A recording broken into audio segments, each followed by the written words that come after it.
You grab your phone, you check one notification, then another, and before you even understand what happened, 20 minutes disappear. And the funny thing is, you don't even remember opening half of the apps you clicked. It feels automatic, like your hand moves on its own. But here's the important part. This isn't because you're lazy or undisciplined. Your brain is reacting to a very old biological system that was never meant to deal with modern technology. Today, we're talking about the real psychology behind why you can't stop checking your phone and what dopamine has to do with it. Most people believe dopamine is the pleasure chemical, but that's actually a myth. Dopamine is not about pleasure. It's about anticipation. It's the chemical that creates desire, motivation, the urge to chase something. Think about seeing your favorite dessert. You haven't tasted it yet, but you want it. That wanting feeling, that's dopamine. It's your brain saying, go get this. So every time your phone lights up, even before you see what the notification is, your brain fires a tiny dopamine signal that says, something important might be happening. Check it. You haven't even looked yet, but the anticipation is already there. Modern apps are designed to hijack this system, and they do it using one powerful psychological trick: variable rewards. This is the same trick slot machines use.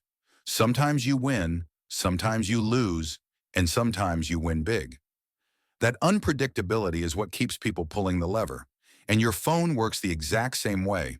You open Instagram, maybe there's one like, maybe 20. You open TikTok, maybe a boring video, maybe one that hooks you instantly.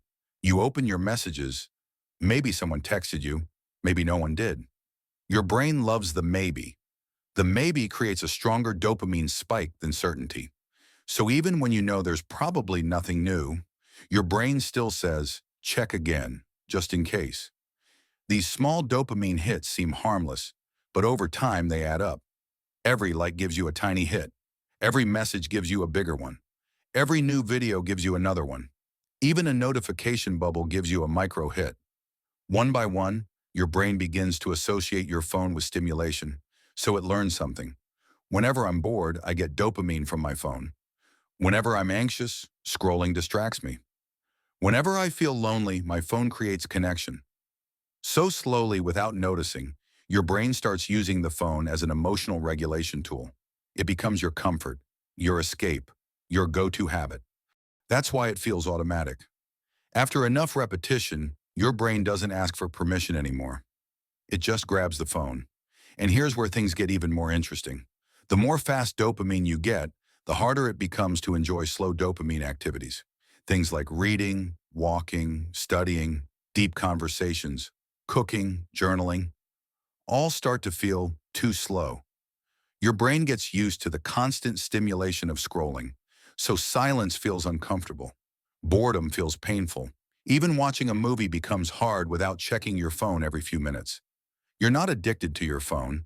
You're addicted to constant stimulation. Psychologists call this the dopamine loop. It looks like this. First, there's a trigger: boredom, stress, anxiety, or avoiding something. Then comes the action: checking your phone.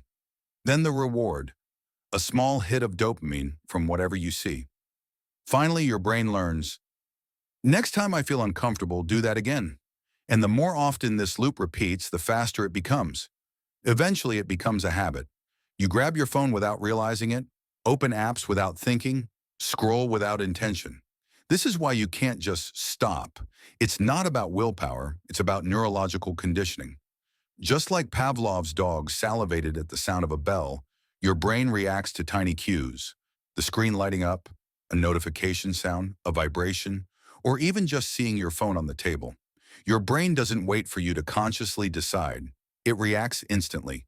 That's why you sometimes don't even remember unlocking your phone. Your brain did it before you were aware of it. So how do you break the cycle? The goal isn't to delete all your apps or throw your phone away. The goal is to reduce the number of dopamine hits so your brain can reset.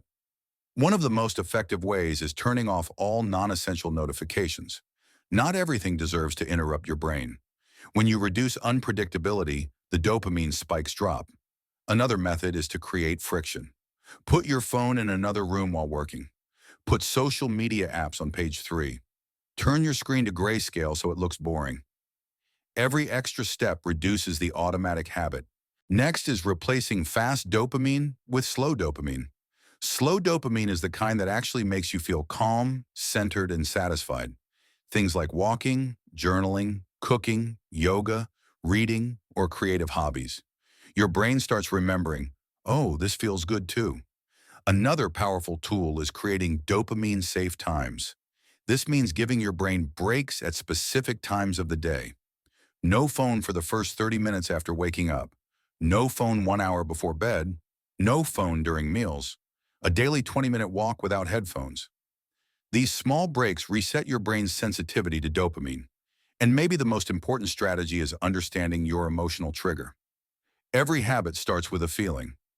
Most phone checking isn't about the phone. It's about avoiding boredom, avoiding discomfort, avoiding thoughts you don't want to sit with. Ask yourself, what am I feeling right now? Boredom, anxiety, stress. Awareness weakens the habit's power. Your phone is not the enemy. It's just designed in a way your brain wasn't built to handle. But once you understand the dopamine loop, once you see the triggers, the rewards, and the habits, you can finally take back control. And the best part is, you don't need to quit your phone. You just need to retrain your brain to stop seeking constant stimulation. If you enjoyed this video, make sure to subscribe. We're building a psychology community where complex ideas are explained in simple, relatable ways. And if you want more videos like this, let me know in the comments.